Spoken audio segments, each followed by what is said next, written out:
Hello friends, this is CS CMA Debashish Goswami and I am here to do the prediction for Direct Tax CMA Final Paper June 24। अगर आपने इतना पढ़ लिया तो एक चीज़ की गारंटी दे सकता हूँ, आप पास हो रहे हैं। ठीक है, पास तो आप पक्का होंगे। और अगर आपने तगड़े से अगर इसको पढ़ा है तो एग्जामिनेशन आएगा ही आएगा। डीटी के पेपर होने के बाद मैं इसका एनालिसिस करने भी आऊँगा इसी चैनल पे, और अपन ये देखेंगे कि क्या प्रिडिक्शन जो हमने किया था उससे 60+ आप स्कोर कर पा रहे हैं या नहीं। तो पहली चीज जो है वो है एडजस्टमेंट शीट, आपको देख लेनी है। एडजस्टमेंट शीट का मतलब क्या है यहाँ पे कि कुछ चीज़ें प्लस होती हैं, कुछ चीज़ें माइनस होती है। वो एक मैंने पेपर में लिख के दिया है आप लोग को, वो आप लोग डाउनलोड कर लीजिएगा, वो पढ़ लीजिएगा, उतना काफ़ी होगा। वहाँ से आप लोग का 8 नंबर या 12 नंबर का जो बड़ा वाला क्वेश्चन बनता है वो आपसे सॉल्व हो जाएगा। मैथ हो सकता है इस बार एग्जाम में आ जाए, तो मैथ की कुछ एडजस्टमेंट होते हैं, 3-4 चीज़ें प्लस होती है, 3-4 चीज़ें माइनस होती है। अगेन उसको भी देखकर जाना है। ठीक है, उसका भी एक शीट है मेरे पास, आप कहेंगे तो वो शीट मैं आपको प्रोवाइड कर दूंगा। अगला डेप्रिसिएशन, आपके इंस्टीट्यूट काफ़ी ज़्यादा पसंद करती है, तो मैं ये मान के चलूँगा कि डेप्रिसिएशन से भी कुछ ना कुछ क्वेश्चन आ रहा है। पर डेप्रिसिएशन नॉर्मली इतना टफ टॉपिक होता नहीं है जितना कि आपका एडजस्टमेंट शीट और मैट रहेगा। इसके बाद ऑल्टरनेटिव रेजिम की अगर मैं बात करूँ तो आपको जो क्वेश्चन देगा वो किस टाइप का देगा मैं आपको बताता हूँ। आपको बोलेगा कि इस इंसान ने 115 BAA या 115 BAC इसने ऑप्ट किया हुआ है, और अब आप बताइए कि क्या इससे फर्क पड़ेगा।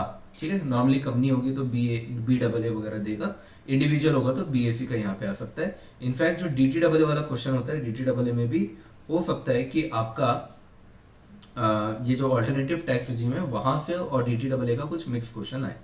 कैपिटल गेन में कौन सा सेक्शन इंपॉर्टेंट है वो मैं आपको बता देता हूँ। तो देखिए, एक तो आपका सेक्शन इंपॉर्टेंट है ये सेक्शन नंबर 50 है, ये आपका एक अमेंडमेंट हुआ है आपका स्पेसिफाइड म्यूचुअल फंड्स वगैरह को लेकर।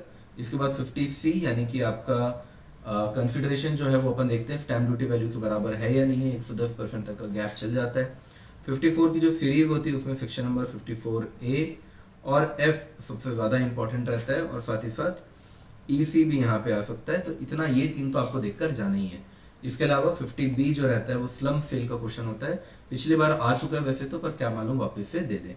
एक्सेप्शंस आपको देखकर जाने, 4 एक्सेप्शन होते हैं जहाँ पे आपका ईयर ऑफ ट्रांसफर, आपका ईयर ऑफ टैक्स नहीं होता। वो 4 केसेस आपको देखकर जाने हैं। ठीक है, यूलिप का केस आपको देखकर जाना है, 4549B के साथ जो पढ़ा जाता है उसको आपको देखकर जाना है डिसोल्यूशन के समय पे, और लिक्विडेशन समय पे आपका कैपिटल गेन किस तरीके से अट्रैक्ट करता है। इसके अलावा डीमर्जर भी आपको देखकर जाना है। डीमर्जर का एक क्वेश्चन MTP में डाला हुआ है, वो वाला क्वेश्चन आपको देखकर जाना है, बिल्कुल गलती नहीं करनी है, उसको छोड़ना नहीं है। IOF के अंदर आएंगे तो एक ही सेक्शन है 56(2), उसी के अंदर clause number 10, clause number 12, clause number 13 आपको देखकर जाना है। 12 और 13 अमेंडमेंट हुआ है तो इसको भूलना नहीं है। इसके अलावा इनकम फ्रॉम अदर सोर्स में एक डीम्ड डिविडेंड आता है सेक्शन नंबर 222 के अंदर, ABCDE करके, वो आपके एग्जाम में आपको देखने मिलेगा। तो ये बहुत ज़रूरी है, आपको देखकर जाना है। असेसमेंट और रिटर्न को लेकर थोड़ा सा मुश्किल होता है प्रिडिक्ट करना वैसे तो, पर एक मुझे लग रहा है कि अपडेटेड रिटर्न के आने के चांसेस बहुत ज़्यादा हैं।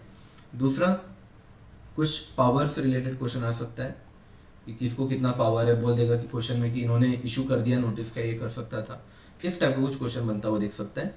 सर्च एंड सर्वे का 132 133 एकदम अच्छे से पढ़ के जाना है। सेक्शन नंबर 263 264 और 270A वैसे पेनल्टी का सेक्शन है, इतना आपको देखकर जाना है। इसके अलावा इक्वलाइजेशन लेवी और VDA आपके एग्जाम में आएगा ही, ये बात तो एकदम फिक्स होती है। VDA के साथ सेक्शन नंबर 194F का जो TDS वाला सेक्शन होता है वो भी आपको देखकर जाना है। ट्रांसफर प्राइसिंग के अंदर 92A के अंदर किस तरीके से एसोसिएटेड एंटरप्राइज आप बनते हैं ये आपको देखकर जाना है। बहुत सारे पॉइंट होते हैं एसोसिएटेड एंटरप्राइज बनने के, पढ़ के जाना है। 92C के अंदर कप मेथड आपको देखकर जाना है, थोड़ा ज़्यादा इंपॉर्टेंट रहता है वो। NJA नॉन जुरिडिक्शनल एरिया के अंदर आपको जाना है, तो यहाँ पे इसके कुछ स्पेशल प्रोविजंस होते हैं वो आपको देखकर जाना है। 90 डेज के अंदर आपको पैसे जमा कराने होते हैं, 92 as per section number 92, 90 days के अंदर आपको जमा कराना होता है, नहीं तो इंटरेस्ट लग जाता है। इंटरेस्ट भी कैसा लगता है आपको, इंडियन करेंसी में है या फॉरेन करेंसी में, ये आप देखते हैं। फिर SBI का रेट या तो लीबर मेंबर का रेट प्लस सम परसेंटेज वहाँ पे जुड़ता है, और फिर आपको उतना पे करना पड़ता है। इसके अलावा अगर आप चाहें तो एडिशनल टैक्स भी पे कर सकते हैं, एडिशनल टैक्स का भी आपको यहाँ पे ध्यान रखना है। ठीक है, हो सकता है आपसे एग्जाम पूछ ले कि एडिशनल टैक्स कितना पे करना पड़ता है, आप बताइए। रेंज कंसेप्ट बहुत समय से आया नहीं है, इनफैक्ट CMA में इतना टेस्ट किया नहीं गया है रेंज कंसेप्ट को, तो रेंज कंसेप्ट मैं प्रिडिक्ट कर रहा हूँ कि इस बार शायद आ सकता है। एनआर टैक्सेशन में ना रेट्स का एक वीडियो है, मेरा ही वीडियो है, आप कहेंगे तो मैं अपलोड कर दूंगा, वो वाला वीडियो देखकर जाना। रेट्स बहुत इंपॉर्टेंट है, एग्जाम इस बार रेट्स आएगा आएगा आएगा आएगा आएगा। प्लेस ऑफ इफेक्टिव मैनेजमेंट इतना भारी टॉपिक है ना कि मुश्किल है कि मैं उसको छोड़ दूं, इसलिए मैंने लिखा है। बाकी मुझे इतना कन्विक्शन नहीं है कि प्लेस ऑफ इफेक्टिव मैनेजमेंट आएगा। जो प्रिजम्पटिव टैक्सेशन होता है, प्रिजम्पटिव टैक्सेशन में 115A और 115AD, ये प्रिजम्पटिव टैक्सेशन वाला जो सेक्शन 2 कैनार के अंदर है, वो आपको देखकर जाना है, वहां से क्वेश्चन आ सकता है। DTAA के अंदर एक तो आपको यूनिलैटरल रिलीफ और एक बायलैटरल रिलीफ का क्वेश्चन बनता है, वो देखकर जाना है। उसमें डिडक्शन के कुछ पॉइंट्स है, वो इंपॉर्टेंट है। 80C पढ़ लेना, डी पढ़ लेना, रॉयल्टी वाला QQB RRB देख लेना, ATTTA देख लेना, CCD देख लेना और JJAA देख लेना। इतना अगर आपने देख लिया तो डिडक्शन पूरा पढ़ने की जरूरत नहीं है। ट्रस्ट के अंदर आपको रजिस्ट्रेशन देखना है, अमेंडमेंट हुआ है इसके अंदर, एग्जिट टैक्स देख के जाना है। एग्जिट टैक्स का कैलकुलेशन कैसे करते हैं प्लीज देख कर जाना, वरना एग्जाम में नहीं बनेगा। एनोनिमस डोनेशन के ऊपर भी एक अमेंडमेंट आया हुआ है, तो एनोनिमस डोनेशन भी देखना है और उसका अमेंडमेंट भी आपको पढ़ के जाना है। अदर के अंदर 115 BBE ब्लैक मनी से रिलेटेड है, ये वाला सेक्शन देख कर जाना। सेक्शन 78 भी देख कर जाना, ये आपका सेट ऑफ कैरी फॉरवर्ड से रिलेटेड होता है। आपके एग्जाम में चुपके से ना सेट ऑफ कैरी फॉरवर्ड आ जाएगा, देखना, तो सेट ऑफ कैरी फॉरवर्ड देख के जाना। केस लॉस देखो, ऐसा मैं पिन पॉइंट तो नहीं कर सकता ना कि केस लॉ ये 10 टॉप पढ़ के जाना, लेकिन केस लॉ आपके एग्जाम में आएगा ही आएगा। और अगर आपके पास टाइम है तो आपके स्टडी मैट में अराउंड 50 कुछ केस लॉस हैं, वो एक बार ज़रूर देखिएगा। हो सकता है आधा 1 घंटा 2 घंटा लग जाए, लेकिन केस लॉस वर्थ इट होते हैं। 16 नंबर का केस लॉ यहाँ से आता है, तो वो आप छोड़ नहीं सकते। खासकर लेटेस्ट वाले केस लॉ जो होते हैं वो आपको ध्यान देकर पढ़ना होता है। 234 की सीरीज जो होती है, 234A, B और C, जिसके अंदर एडवांस टैक्स अगर आपने पे नहीं किया या आपने लेट फाइलिंग किया या डिफर कर दिया आपने एडवांस टैक्स को, तो उसकी पेनल्टी लगती है। तो 234 भी आपको देखकर जाना है। 80M आप देख कर जाएंगे, ठीक है, ये डिविडेंड वाला होता है, तो डिविडेंड का डिडक्शन जो होता है 80M के अंदर होता है, ये आपको एग्जाम में टेस्ट किया जा सकता है। आखिरी चीज TDF पिछली बार तो आया ही नहीं, पर इस बार मुझे उम्मीद है कि शायद आ जाए, आना चाहिए, क्योंकि TDF तो फाइनल में ना पूछे तो बहुत अजीब सी बात होती है। तो 194C आपको पढ़ के जाना है, वर्क्स कॉन्ट्रैक्ट वाला। H आपको पढ़ के जाना है, कमीशन वाला। J आपको पढ़ के जाना है, प्रोफेशनल या टेक्निकल फीस वाला। M आपको पढ़ के जाना है, मिक्स्ड वाला, जिसके अंदर C, H और J में अगर आपका नहीं कट रहा है तो फिर आपको M में काटा जाता है। I आपको रेंट वाला पढ़ के जाना है, इसी के अंदर IA, IB और IC आता है, वो भी एक बार देख लीजिएगा, कोई बुराई नहीं है। N के अंदर अमेंडमेंट है, तो अमेंडमेंट वाली चीज़ तो एग्जाम में नॉर्मली टेस्ट की जाती है, तो N इस वजह से भी इंपॉर्टेंट है, आ सकता है। O जो है ऑनलाइन अगर आप अमेजोन से सेल वगैरह कर रहे हो तो उसका सेक्शन होता है। Q से याद रखिएगा, बल्क क्वांटिटी, 50 लाख के ऊपर अगर आप माल खरीद रहे हैं तो 0.1% से TDF कटता है।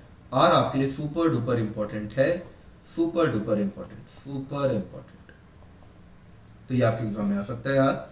और BBA जो आपका नया सेक्शन जुड़ा है, वो भी शायद आपके एग्जाम में आ जाए, जो ऑनलाइन गेमिंग से रिलेटेड है। TCS के अंदर 2 सेक्शन आपको पढ़ने ध्यान से, एक तो 1H और दूसरा 1G, और आपने 1H और 1G पढ़ लिया तो बल्ले बल्ले हो जाएंगे, आराम से आपको नंबर मिलेंगे।